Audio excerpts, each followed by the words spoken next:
Imagine being an American soldier in the final days of World War II.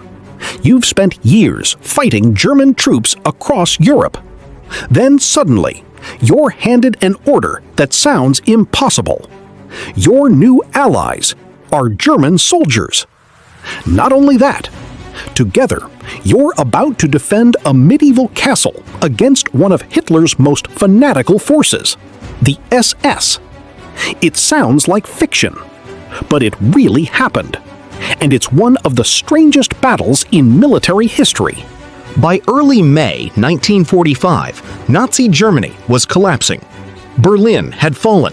Hitler was dead. Across Europe, exhausted German units were surrendering by the thousands. But not everyone was willing to accept defeat. The Waffen-SS remained fiercely loyal to Hitler's ideology. Many refused to surrender, choosing instead to keep fighting anyone they considered a traitor. Meanwhile, high in the Austrian Alps stood an old medieval fortress known as Castle Itter. Its stone walls had once protected nobles. Now they held some of France's most famous political prisoners, former prime ministers, generals, resistance leaders, and even tennis champion Jean Barotra. The prisoners believed liberation was only days away. Instead, they found themselves trapped between two armies, and the men who would come to save them were the last people anyone expected. Castle Itter wasn't an ordinary prison. Unlike the concentration camps scattered across Nazi-occupied Europe, this castle held VIP prisoners, French politicians, military commanders, national heroes, people Hitler considered too valuable or too dangerous to execute immediately. As Germany collapsed, the guards stationed there began disappearing. Some fled, others simply abandoned their posts. For a brief moment, freedom seemed within reach. But the prisoners quickly realized something terrifying. Outside the castle, armed SS units were still roaming the countryside. Without protection, they wouldn't survive long. So they made a desperate decision. They sent messengers through enemy territory, searching for anyone willing to help. But no one knew who would arrive first. The Americans or the SS. Not far from the castle was Major Joseph Gangl.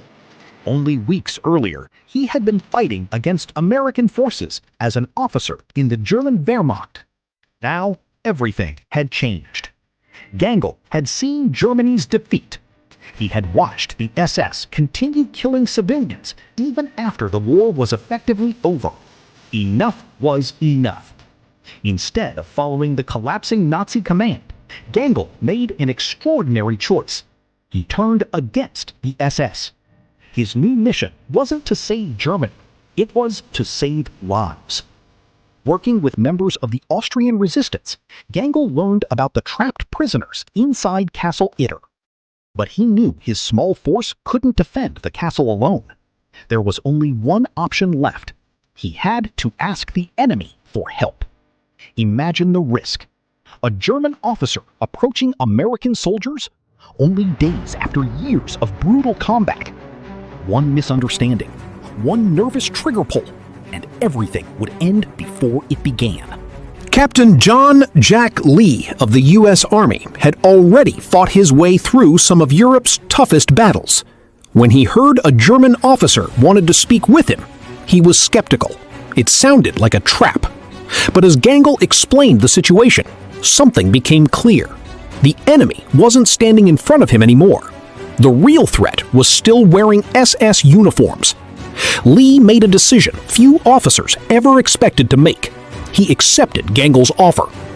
Within hours, American soldiers climbed into Sherman tanks. German Wehrmacht troops joined them. Side by side, former enemies rolled toward Castle Itter. No one knew if they would survive, but they all knew why they were fighting. When the defenders reached the castle, they barely had time to prepare. Soon, the SS appeared. Hundreds of determined troops surrounded the fortress. Machine guns opened fire. Bullets shattered centuries-old stone walls. The battle had begun. Inside the castle stood one of history's strangest alliances: American infantry, German Wehrmacht soldiers, French prisoners, Austrian resistance fighters, all defending the same position. Every rifle mattered, every bullet counted, and the attackers weren't giving up. Then came another problem. The defenders were running out of ammunition. As the firefight intensified, communications failed. Supplies were almost gone. The Sherman tank defending the entrance was knocked out. Smoke filled the courtyard. The defenders realized a terrible truth. No reinforcements were coming unless someone could break through the SS lines. Then, one man volunteered: Jean Barotra, the former French tennis champion. Instead of hiding behind the castle walls, he climbed over them, dodging enemy fire, running through forests. He sprinted for miles, searching for American forces. It was perhaps the most dangerous race of his life. But inside the castle, the situation was becoming desperate. The SS launched wave after wave of attacks. Every minute felt like the last. Major Joseph Gangl moved through the courtyard helping organize the defense. Then, tragedy struck. A sniper's bullet hit Gangl as he tried to protect former French Prime Minister Paul Reynaud. He died doing something unimaginable.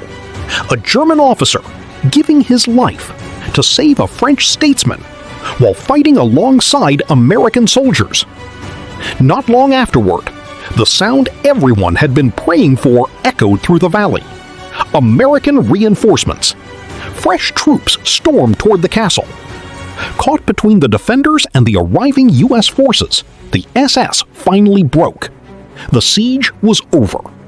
Against every expectation, the castle had survived. The Battle of Castle Itter lasted only a single day, yet it became one of the most extraordinary moments of World War II.